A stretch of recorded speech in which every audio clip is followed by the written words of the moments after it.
کچھ اعتراضات ایسے ہیں جو قربانی پر کیے جاتے ہیں. اعتراضات، پہلا تو چیز یہ کہا جاتی ہے کہ قربانی پر اتنا زیادہ پیسہ خرچ کیا جاتا ہے، اس کے بجائے اگر ہم رفاہی کام کریں، غریبوں کی امداد کریں تو کیا یہ اس سے ملک بھی ترقی کرے گا اور حضرت ابراہیم اور حضرت اسماعیل کی یاد زیادہ بہتر صحیح طور پر منائی جا سکے گی. دیکھیے یہ بات جو کہی جاتی کہ قربانی جو تھی حضرت ابراہیم اور حضرت اسماعیل کی جو یادگار کے طور پر یہ جو قربانی کی جاتی ہے، اس میں خدا کی رضا کے لیے بیٹے کے گلے پر چھری چلی تھی، تو خدا نے قبولیت کا شرف اس لحاظ سے بخشا کہ بیٹے کے بجائے جو ہے وہ جنت سے مینڈا آ گیا اور اسماعیل کی جان بچ گئی. اگر اسماعیل قربان ہو جاتے اور ان کی قربانی قبول ہو جاتی اور امت کو یہ حکم ہوتا کہ سنت ابراہیمی پر عمل کرو اور اپنے پہلے بیٹے کو راہ خدا میں ذبح کرو، تو کتنا بڑا امتحان آپ کے لیے ہوتا، کتنے لوگ اس امتحان پر پورے اترتے. لہذا خدا نے اپنے عاجز اور کمزور بندوں کے اوپر اپنا فضل فرمایا اور اولاد کی قبول فرمایا. اب لوگ اس سے بھی فرار اختیار کرنا چاہتے ہیں کہ اس جانور کو بھی ہم ذبح نہ کریں. دیکھیے قربانی ایک مقصد کے تحت ہوتی ہے اور اس کا مقصد جو ہے رضا الہی کا حصول، یعنی خدا کی رضا حاصل کرنے کے لیے جو ہم رقم خرچ کرتے ہیں، کیا یہ رقم جو ہے یہ پیسوں کا ضیاع ہے، یا کیا ہم ایسا کر سکتے ہیں خدا کی طرف سے جو توقیفی عبادات ہیں جن کی ایک شکل معین ہوتی ہے اپنی طرف سے اس میں کوئی تبدیلی کر دیں؟ کیا ہزاروں یتیم بچوں کی اگر ہم کفالت کر رہے ہیں، ہم کہیں گے جناب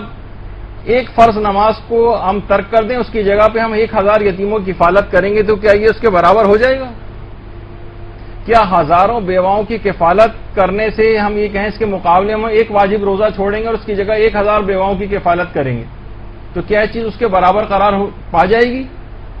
ہم کہیں گے جناب ہم 5000 مریضوں کا مفت علاج کرائیں گے لیکن ہم حج واجب کو انجام نہیں دیں گے.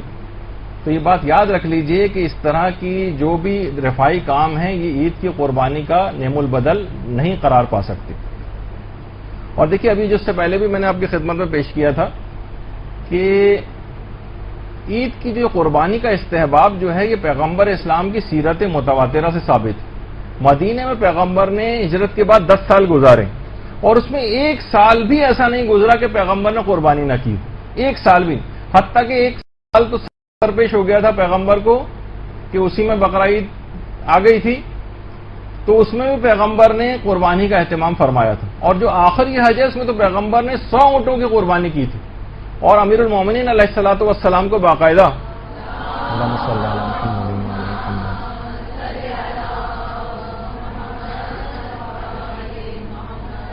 دیگر اہم کاموں کے ساتھ جب یمن بھیجا تھا اور اس کے بعد یمن سے واقع غدیر میں امیر المومنین یمن تشریف لے گئے تھے اور وہاں سے آ کر پیغمبر کو غدیر کے میدان میں جوائن کیا تھا. تو یمن جو بھیجا تھا اور بہت سارے کام تھے، اس میں سے ایک کام یہ بھی تھا کہ اونٹ لے کر آنے ہیں وہاں سے، کیونکہ اتنی تعداد میں اونٹ نہ مکے میں دستیاب تھے اور نہ مدینے میں دستیاب تھے. اور اس کے بعد جو 10 ذی الحجہ کا روز تھا مصروف ترین دن تھا پیغمبر کا. پیغمبر اسلام نے 10 ذی الحجہ کو 63 اونٹ اپنے دستے مبارک سے ذبح کیے، 63 اونٹ 63. اگر آپ حساب بھی لگا لیں کہ اگر ایک اونٹ پر اوسطاً 5 منٹ بھی اس کو اتنا تو ٹائم لگ جاتا ہے ایک اونٹ کی قربانی میں، اس کو پکڑنا، اس کو وہ گرتا ہے، اور بہرحال تقریباً 5 منٹ بھی اگر ہم لگا لیں تو 63 اونٹ ذبح کرنے میں کم سے کم 5.25 گھنٹے پیغمبر کو لگے ہوں. تو وہ رسول جو ایک لمحہ بھی زندگی کا ضائع نہیں کرتا تھا، وہ جو ہر وقت تبلیغ کے اندر مصروف رہتے تھے، سوتے بھی بہت کم تھے، ان کے لیے قربانی کے لیے 5.25 گھنٹے نکالنا اور اتنی مشقت اٹھانا ایک غیر معمولی فعل تھا پیغمبر کا. اور خاص طور پر اس کی اہمیت یوں اور بڑھ جاتی کہ پیغمبر اسلام کے دیکھیے معاشی حالات جو تھے ان کا اگر ہم جائزہ لیں تو پیغمبر کی یعنی بیک وقت 9 گھروں کا خرچہ پیغمبر اٹھاتے تھے. اس کا بار گنا پیغمبر اسلام کے کاندھوں کے اوپر تھا. مجموعی لحاظ سے آپ کو پتہ ہے کہ حالات مالی اعتبار سے اتنے سازگار نہیں ہوتے تھے، اکثر فاقوں کی نوبت رہتی تھی اور خود ازواج رسول فرماتی ہیں کہ اکثر مہینوں ہم پر ایسے گزر جاتے تھے کہ ہمارے گھر میں چولہا نہیں جلتا تھا اور گزارا فقط کھجور اور پانی کے اوپر ہوتا تھا، اور کہیں سے اتفاق سے کبھی ہدیے میں گوشت آ جاتا تھا تو ہم کھا لیتے تھے۔ ایسے حالات میں پیغمبر اسلام کا 100 اونٹ قربان کرنے کے لیے وسائل مہیا کرنا قربانی کی اہمیت کو کتنا زیادہ بڑھا دیتا ہے۔ اور اہم بات یہ تھی کہ یہ جو اونٹ تھے، پیغمبر اسلام نے جو 100 اونٹ ذبح کی تھی، ان سب کا گوشت بھی تقسیم کرنے کا اہتمام نہیں فرمایا تھا، بلکہ ہر اونٹ میں سے ایک ٹکڑا لے لے کے پکوایا تھا۔ اس کا مطلب یہ ہے کہ وہ افراد جو یہ لوگ کہتے ہیں کہ لازمی طور پر جب تک اس قربانی کا گوشت صحیح طور پر تمام دنیا کے مستحقین میں تقسیم نہ ہو تب تک یہ قربانی ضائع سمجھی جائے گی، ان کی یہ بات بالکل عبث اور بیکار ہے، کیونکہ پیغمبر اسلام نے بھی اس کا اہتمام نہیں کیا تھا۔ اور یعنی دوسرے الفاظ میں کسی بھی وجہ سے جو پیغمبر نے دیکھی 63 اونٹ اس میدان مینا میں اپنے ہاتھ سے ذبح کیے اور کتنا وقت اس کے اوپر لگایا تھا، اور بہت سے اس میں اس کو تقسیم کرنے کا بھی اہتمام نہیں کیا تھا۔ اس کا مطلب ہے گوشت کا کسی بھی وجہ سے تقسیم نہ ہونا حکم قربانی میں کوئی خلل نہیں ڈالتا ہے۔ ہم لوگ کہتے ہیں کہ بھائی جب تک یہ قربانی کا گوشت مستحقین تک نہ پہنچے جب تک یہ قربانی ضائع نہیں، ایسا نہیں ہے، وہ ضائع نہیں ہے۔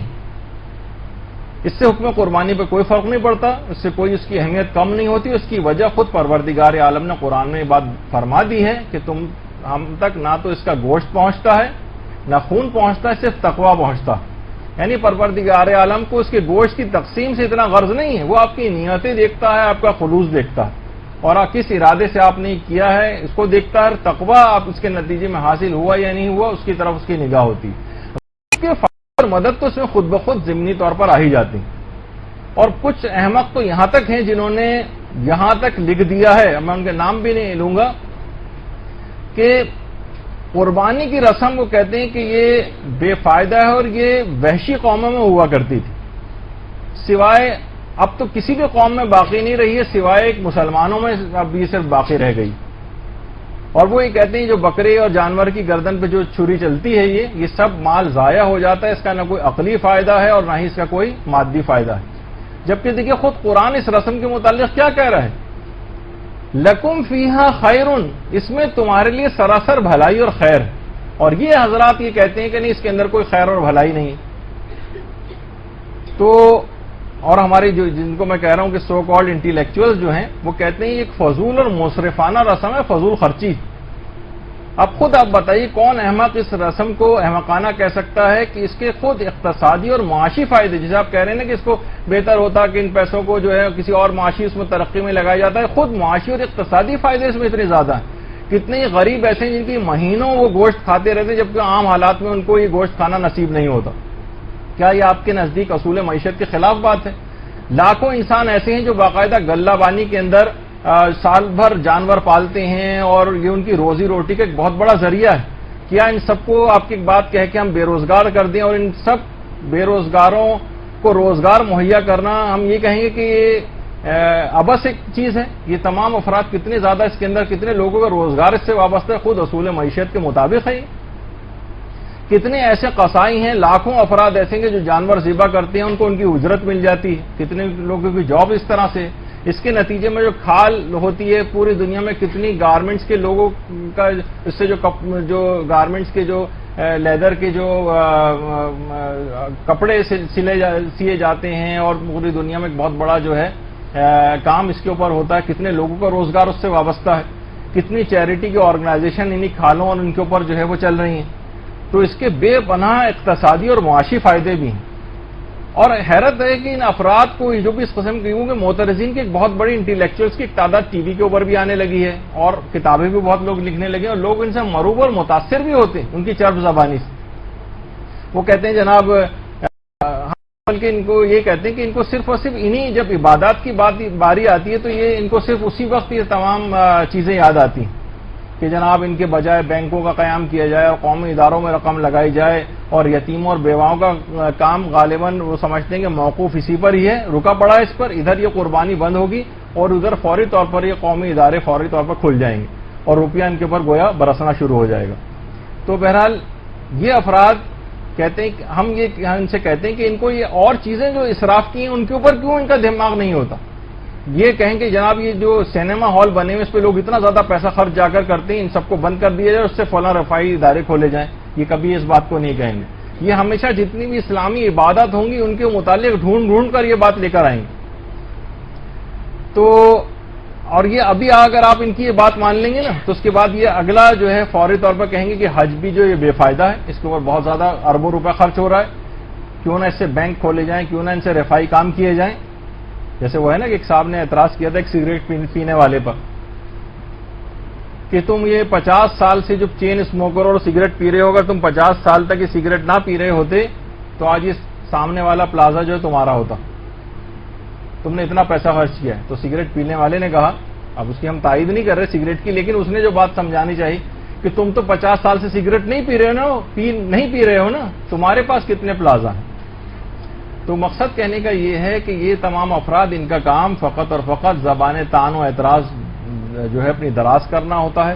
اور مذہبی رسومات پر کو ہمیشہ ختم کرنا چاہتے ہیں. دیگر دنیا کے جو عللے تللے اپنی نجی زندگی میں لوگ کر رہے ہوتے ہیں اس کی طرف ان کی کوئی اس کو کم کرنے کی بات نہیں کرتے، بلکہ جو روحانی فائدے جس میں زیادہ ہیں